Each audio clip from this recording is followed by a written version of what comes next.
बड़ा भावुक क्षण हो जाता है जब पवन जी कुछ बात। सारे लोग चुनाव नहीं लड़ रहे, कोई पैसा लेकर के आएगा, जात के नाम पर कैसे बांट दिया। कोमल हृदय का लड़का है, अगर आपके बीच आया है भाई, आपसे मदद मांगने आया, आपसे रात मिला, तो उसके पीछे कोई लोभ और लालच नहीं। उनको ना नाम की कमी है, न शोहरत की कमी है, न पैसे की कमी। भगवान ने उनको सब कुछ दिया है। मन में सेवा भाव है।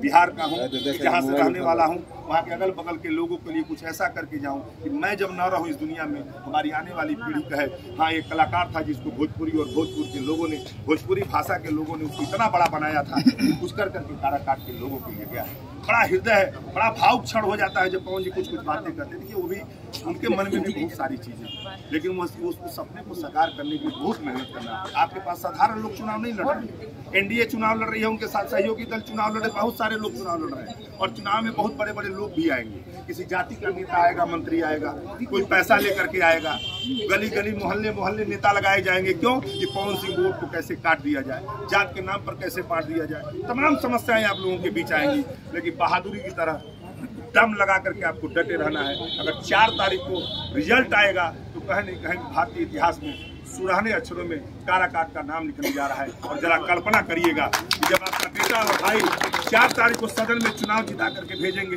542 का जब सदन होगा, आपका बेटा जब एंट्री करेगा तो आया शेर का नारा लगाएगा। क्यों? कि निर्दय काराकाट की जनता ने चुनाव जिता करके भेजा है। जब पैदल चलेगा तो पूरी दुनिया का टेलीविजन कैमरा और मीडिया उसके ऊपर देखेगी और काराकाट की जनता को सलाम करेगी, हाथ जोड़ेगी और कहेगी कि वाह काराकाट की जनता, परिवर्तन के नाम पर तुमने साथ दिया, विकास के नाम पर तुमने साथ दिया। और एक नौजवान की हिम्मत को दाग देना चाहिए आपको, जिसे इतना नाम शोहरत होने के बाद भी सारे लोग पीछे पड़े हैं। मीडिया के भाई ने अभी हमसे सवाल किया है कि फलां आदमी आने वाला है, फलां आदमी आने वाला है। हमारे पास उसकी कोई जानकारी नहीं है, ना कोई आधिकारिक पुष्टि है। लेकिन जरा सोचिए, यह लोग कैसे एहसान फरामोश लोग हैं, जिनके सबके लिए प्रचार किया है पवन सिंह ने, सबके लिए वोट मांगा है पवन सिंह ने, उन सबकी जीत में पवन सिंह का हाथ रहा है। अगर यह बेईमान आते हैं आपके बीच तो इनको मुंहतोड़ जवाब देने की आप लोगों को जरूरत है। चुनाव लड़ रहा है, आपके बेटे के पास सिर्फ एक आशीर्वाद है, काराकाट की जनता, काराकाट के नौजवान, काराकाट की हमारी माताएं बहनें। इसलिए निवेदन करूंगा कि कोई भी द्वेष ईर्ष्या भेदभाव हो, सबको भूल जाइएगा। सिर्फ एक माँ और बेटे की जो इच्छा थी, उस माँ की जिसने बहुत सारी चीजें, बहुत सारी बातें हैं, मैं नहीं चाहता हूँ कि सार्वजनिक जाहिर करूँ।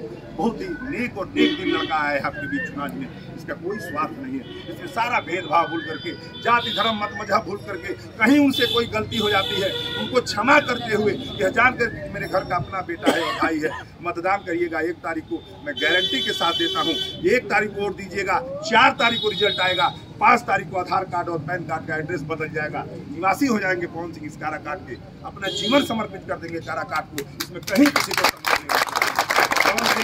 पवन सिंह आए हैं, कहीं कहीं मन में लोग कुछ बातें कहते तो दुख भी होता है उस बात को सुनकर के। अपने निजी स्वार्थ के लिए, अपने निजी काम के लिए हम किसी व्यक्ति का शोषण करें, उसको परेशान करें, यह हमारा समाज नहीं कहता है, ना यह हमारा संस्कार कहता है। और भोजपुरी भाषा के लोग तो अति संस्कारिक और उनके अंदर जो चीज़ और भाव होता है वो मैंने दुनिया में कहीं नहीं देखा है। इसलिए अवसर मिला है और आपको कोरा कागज, एकदम साफ सुथरा बेदाग कैंडिडेट मिला है, जिसके पीछे पूरी दुनिया पड़ी है। चैनल मीडिया खोलिए तो सिर्फ एक नाम आता है, एक नाम, काराकाट और पवन सिंह के अलावा कोई दूसरा न्यूज नहीं चल रहा इस समय चैनल पर। सारी दुनिया की नजर पड़ी है, बड़े बड़े नेता देख रहे हैं कि कौन गया है ये लड़का लड़ने भोजपुर में, जहाँ की वहाँ जनता अपने घर में इतना ढेर सारा प्यार कर रही है। ये तय है कि 4 तारीख के रिजल्ट में आप सभी का आशीर्वाद मिलने वाला है। उसमें कोई अगड़ा पिछड़ा नहीं है, कोई जाति धर्म मत मजहब नहीं है। इसलिए देश और ईर्ष्या मिटा दीजिएगा।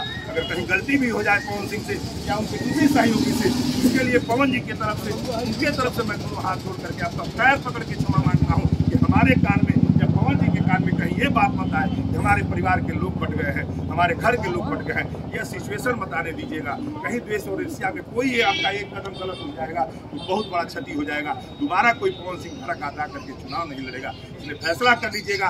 हमारे खास करके नौजवान साथियों को कहूँगा, अति उत्साहित होकर के कहीं कहीं वैसी कोई बात मत बोलिएगा जहाँ हमारे बड़े बुजुर्गों के मान सम्मान को ठेस पहुँचे। संयमित रहिएगा, वोट मांगिए, बूथ पर जाइए, संगठन बनाइए, संगठित होकर वोट मांगिएगा। किसी को ऐसी भाषा और बोली का इस्तेमाल मत करिएगा जहाँ द्वेष लगता हो, ईर्ष्या लगता हो, बड़े बुजुर्गों के मान सम्मान को ठेस पहुँचता हो। यह ध्यान रखिएगा। बड़े बुजुर्गों का आशीर्वाद आप लोगों का स्नेह और प्यार कतई उन लोगों के मुंह पे तमाचा मिलेगा जिन्होंने 18 से 25 साल के लड़कों को लफुआ शब्द कह करके संबोधित किया है कि कहा वो लड़के वही घूम रहे हैं, उनके चाहने से थोड़ी पवन सिंह सदन में पहुंच जाएंगे। मुझे पूरा विश्वास है कि बड़े बुजुर्ग हर जाति धर्म के लोगों का आशीर्वाद लेकर के और आप लोगों का प्यार और मोहब्बत लेकर के यही नौजवान साथी 1 तारीख को मतदान देंगे और 4 तारीख को काराकाट का झंडा ऊंचा करेंगे सदन में जाकर।